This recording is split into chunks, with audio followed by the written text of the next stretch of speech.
पहले समय में गांव में न टेंट हाउस थे और न ही केटरिंग थी, तो बस सामाजिकता। गांव में जब कोई शादी ब्याह होते तो घर घर से चारपाई आ जाती थी। हर घर से थरिया, लोटा, कलछुल, कराही इकट्ठा हो जाता था और गांव की ही महिलाएं एकत्र होकर के खाना बना देती थी। औरतें ही मिलकर दुल्हन को तैयार कर देती थी और रस्म के सारे गीत गा देती थी। तब डीजे अनिल और डीजे सुनील जैसी चीजें नहीं होती थी और ना ही कोई ऑर्केस्ट्रा वाले फूहड़ गाने। गांव के सभी चौधरी टाइप के लोग पूरे दिन काम करने के लिए इकट्ठे रहते थे। हंसी ठिठोली चलती रहती और समारोह का कामकाज भी। शादी ब्याह में गांव के लोग बारातियों के खाने से पहले खाना नहीं खाते थे, क्योंकि ये घरातियों की इज्जत का सवाल होता था। गांव की महिलाएं गीत गाती जाती और अपना काम करती रहती। सच कहूं तो उस समय गांव में सामाजिकता के साथ समरसता होती थी। खाना परसने के लिए गांव के लड़कों का गैंग समय पर इज्जत संभाल लेते थे। कोई बड़े घर की शादी होती तो टेप बजा देते, जिसमें एक कॉमन गाना बजता था, मैं सेहरा बांध के आऊंगा मेरा वादा है। और दूल्हे राजा भी उस दिन खुद को किसी युवराज से कम न समझते। दूल्हे के आसपास नाव हमेशा रहता।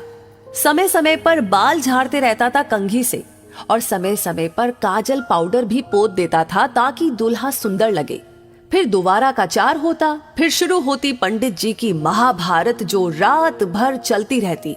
फिर कोहबर होता और ये वो रस्म है जिसमें दूल्हा दुल्हन को अकेले में 2 मिनट बतियाने के लिए दिया जाता। लेकिन इतने कम समय में कोई क्या खाक बात कर पाता। सवेरे खिचड़ी में जम के गारी गाई जाती और यही वो रस्म है जिसमें दूल्हे राजा जेम्स बॉन्ड बन जाते। हम नहीं खाएंगे खिचड़ी। फिर उनको मनाने कन्या पक्ष के सब जगलर टाइप के लोग आते। अक्सर दूल्हे की सेटिंग अपने चाचा या दादा से पहले ही सेट रहती थी और उसी अनुसार आधा घंटा की पौन घंटा रिसियाने का क्रम चलता और उसी से दूल्हे के छोटे भाई सहबाला की भी भौकाल टाइट रहती। लगे हाथ वो भी कुछ न कुछ और लहा लेता। फिर एक जयघोष के साथ खिचड़ी के गोले से एक चावल का कण दूल्हे के होठों तक पहुंच जाता और एक विजयी मुस्कान के साथ वर और वधू पक्ष इसका आनंद लेते।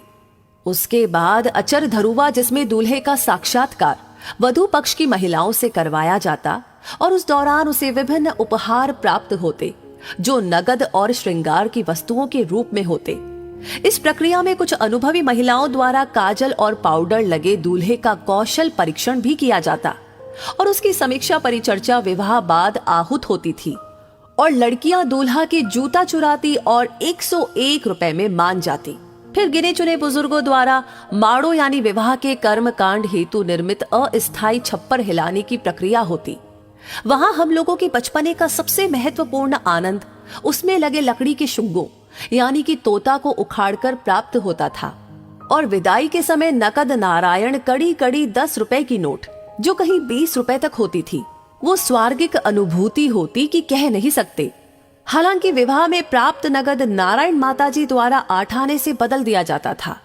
आज की पीढ़ी उस वास्तविक आनंद से वंचित हो चुकी है जो आनंद विवाह का हम लोगों ने प्राप्त किया है। लोग बदलते जा रहे हैं, परंपरा भी बदलती चली जा रही है। आगे चलकर ये सब देखने को मिलेगा कि नहीं, वो विधाता जाने। लेकिन जो मजा उस समय में रहा, वो मजा अब धीरे धीरे विलुप्त हो रहा है। वैसे आप क्या कहेंगे इस बारे में? आप कितना सहमत है? आपकी क्या राय है? हमें जरूर बताएं और इस वीडियो को ज्यादा से ज्यादा शेयर जरूर करें। आपका हर एक लाइक, हर एक कमेंट और हर एक शेयर हमें मोटिवेट करता है ऐसी चीजें, ऐसी बातें आप तक पहुंचाने के लिए। साथ ही हमारी हर वीडियो को सबसे पहले पाने के लिए हमारे पेज को फॉलो करना ना भूलें। धन्यवाद।